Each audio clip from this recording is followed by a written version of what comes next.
Hello, my name is Woon. As you know, I was a session panelist at Black Hat Asia for 3 perspectives on bug bounty program success. Check out my previous video in the link at your top right corner or in the description below. During the panel session, one of the things I was asked to share was how to keep hackers engaged long-term in a bug bounty program. In this video, I am going to further elaborate the 3 tips that I shared during the panel session and also add another 2 more tips which I believe will also boost long-term engagement in your bug bounty program. I hope by sharing these tips, it will help in the bug bounty ecosystem, whereby program owners can improve the way they run their bug bounty programs and get more valid bug reports. At the same time, hackers can also have more attractive programs to participate in. Tips number 1. Introduce new assets to your program scope periodically and only when the team is ready. Usually, the assets being put in a bug bounty program scope are not handled by just one team of developers. They are usually spread across multiple teams of developers, some even in a different business cluster with different priorities. As a program owner, it is essential that you prioritize the rolling out of assets according to the teams that are ready and is able to handle the workload. For example, you have 10 assets, but only 2 of them are fully ready to take on the additional workload. You can prioritize them and add them into the scope first. As for the other 8 assets, take your time. Don't rush things. Don't add them into the scope yet, as it will overwhelm the developers if they are not ready to handle the incoming reports yet. This is to avoid situations whereby the team take a very long time to respond to reports, because the internal team members, like the developers, are being overwhelmed by reports. They are unable to cope with it. Tips number 2. Get your developers to fix the valid bugs and eventually get hackers to perform a retest for them. I mean, what is the point of running a bug bounty program when the team is not fixing the reported bugs? Sure, the hacker who submitted the report is ethically not allowed to share them with others. But what is stopping the actual malicious personnel from discovering the same bugs? By fixing the valid bugs, you send a very clear message to the hacker that yes, you care about security and will fix the bugs. This makes the hacker more inclined to participate in your program, because now they know that the report that they submitted will result in an action. That is quite important to me, in my opinion. It makes the entire process more meaningful. Additionally, when a hacker comes back to do a retest, it is highly likely that they will also conduct another round of testing again to look for bugs in your program. Now, isn't that a good thing if your intention for running a bug bounty program is to receive more valid bug reports? Tips number 3. You can run your own loyalty program on top of the gamification that is already implemented by the bug bounty platform itself. This is to reward hackers who participate long-term in your program and makes them want to keep coming back for more.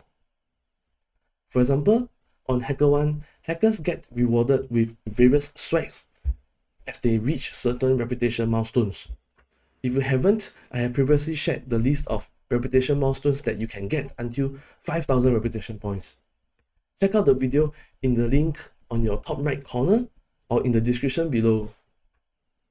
For your loyalty program, you can have your own reputation system based on points in your own Hall of Fame leaderboard, or you can reward it based on how many valid reports that were being submitted.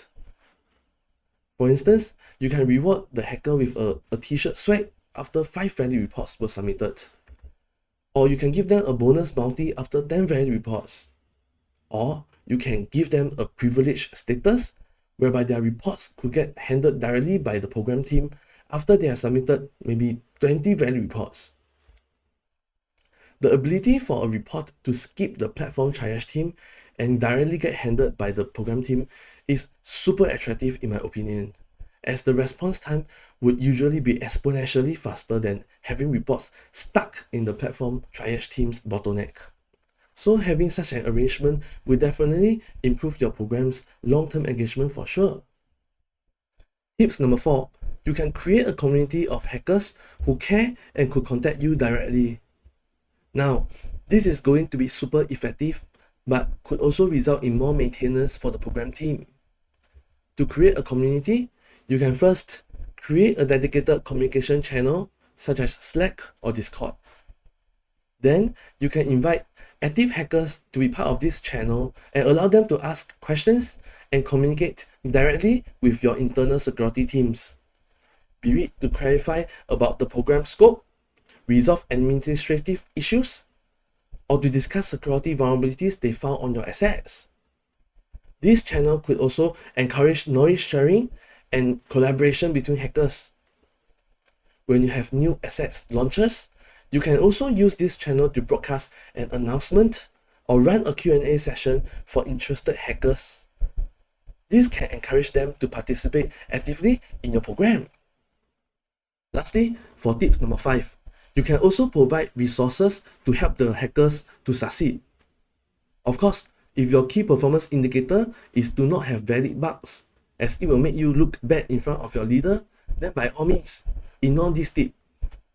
However, if your KPI is to drive more long-term engagement from hackers and more valid bug reports to justify the decision and investment made in running a bug bounty program, then this is a very good tip for you, as you can surely help the hackers succeed. In my past 8 years of bug hunting, I observed many forms of resources that is being provided by programs to help hackers succeed. For example, some have provided a working test environment with valid test data and also account credentials. This allows hackers to directly start hacking without having the need to go spend a lot of time creating accounts or submitting details to banks that require them to do KYC, which is a process of vetting their identity, and they could take up multiple days and weeks.